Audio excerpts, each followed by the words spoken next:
Olá amigos do Avaliação, tudo bem? Hoje eu trago para vocês aqui o iFus. Eu estou com todos os fones da FZ disponíveis no mercado por um simples motivo. Cada um deles traz uma Wi-Fi diferente na caixa. E mesmo correndo o risco de quebrar a cara, eu resolvi arriscar e vou avaliar um fone desses aqui por semana para vocês. O primeiro que eu vou avaliar é o FZ ZS1. E sim, já houve um KZ com esse nome, mas a FZ foi ousada o suficiente para utilizar o mesmo nome. O ZS1 pode vir em todas essas cores que estão aqui na caixa, porém eu adquiri ele na cor caneta marca-texto, para diferenciar ele dos meus fones e diferenciar ele dos irmãos ali também, que são bem parecidos. O unboxing desse FZ é agraciado por essa bela Wi-Fi na caixa e traz também um kit de ponteiras que é bem confortável. Além disso, traz um cabo de cobre livre de oxigênio, com terminação em 2 pinos para o fone e 3,5 mm para a fonte. Por sinal, é um cabo bem robusto. Esse fone traz um driver dinâmico, cujo anúncio dele no AliExpress não sabe decidir se é de 8 ou 10 mm. Mas como ele fala 2 vezes que tem 8 mm, eu vou considerar que ele tem um driver dinâmico de 8 mm aqui dentro, que utiliza um diafragma de polímero simples. O corpo do fone é todo de plástico, com o faceplate separado do restante do corpo, nozzle em metal e filtro bem restritivo. A construção é boa e é bem menos frágil do que um CVJ CSK, por exemplo, que a gente testou recentemente.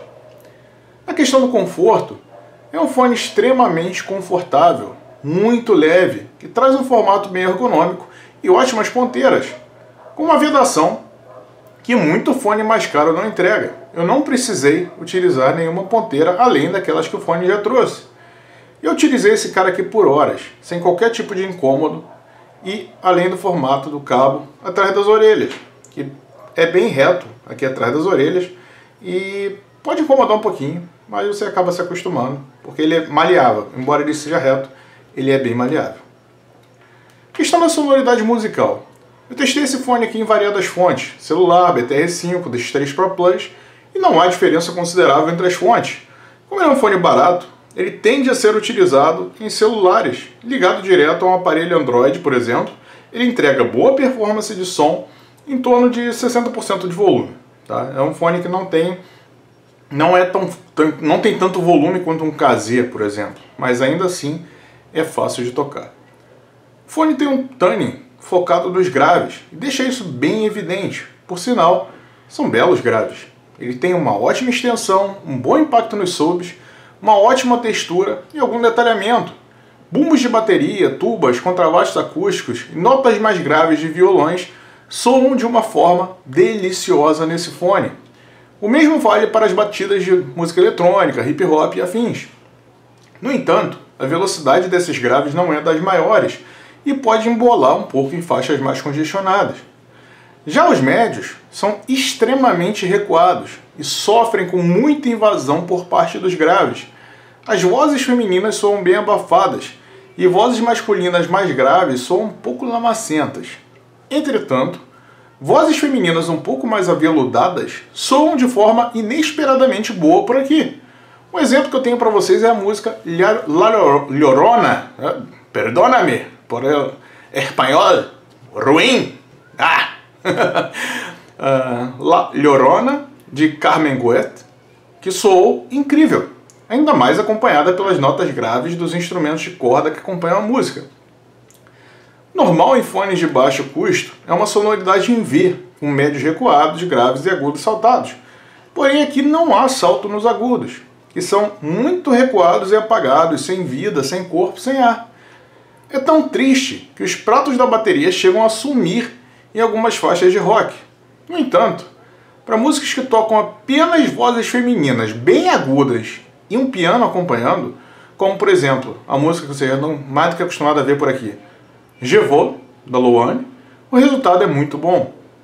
E na questão das tecnicalidades, o que me impressionou foi o palco sonoro, bem amplo para a faixa de preço e até superior a alguns fones mais caros.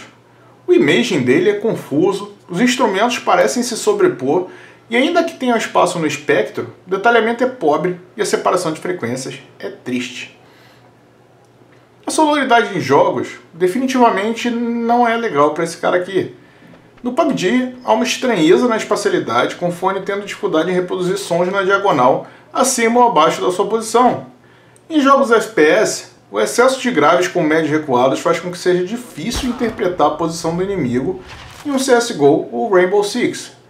Em jogos casuais, embora o palco sonoro entregue alguma amplitude, a falta de médios e agudos tira a naturalidade dos sons e prejudica o detalhamento. A única exceção está nos jogos de simulação, onde os sons de motores são bem apresentados. Questão da sonoridade em filmes. Os graves trazem um ótimo impacto, boa reverberação e um efeito de sala de cinema bem forte, porém, há graves demais para poucos médios e agudos. E tanto vozes quanto sons naturais do ambiente não se sobressaem. O fone se torna uma escolha ruim para imersão em filmes. Conclusão. Um fone que custa em torno de $10, os seus graves são muito bons. É um fone extremamente confortável. Porém, os bons predicados param por aí, pois os médios e agudos são bem fracos e podem prejudicar uma audição mais técnica. No entanto, um ouvinte casual, um basshead de baixíssimo orçamento e que procura algo melhor do que fones de qualidade duvidosa e mais confortável do que um earbud, diga-se de passagem, com os subgraves que nenhum earbud tem, o FZ ZS1 começa a fazer sentido. E se nada disso fez sentido para você, a Wi-Fi na caixa vai fazer. Beleza? Vou ficando por aqui. Até o próximo vídeo. Tchau, tchau.